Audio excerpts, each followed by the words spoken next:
Bună ziua! Epigrame despre politică electorală. Cu ștampila prin cabine, orice țânc ori sărăntoc a votat cică de bine, inspirat de pe TikTok. Moțiunea de cenzură. Au cam tot căzut guverne, fiindcă mint spun baliverne, dar să știți că au noroc că n-avem ce pune în loc. Alegeri.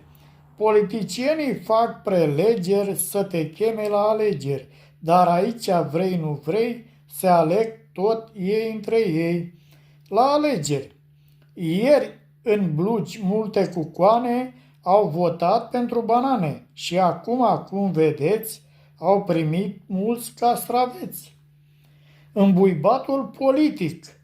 Cam bătrân și impotent și cu o pensioară bună, tot mai vrea în Parlament să doarmă lună de lună. Promisiuni.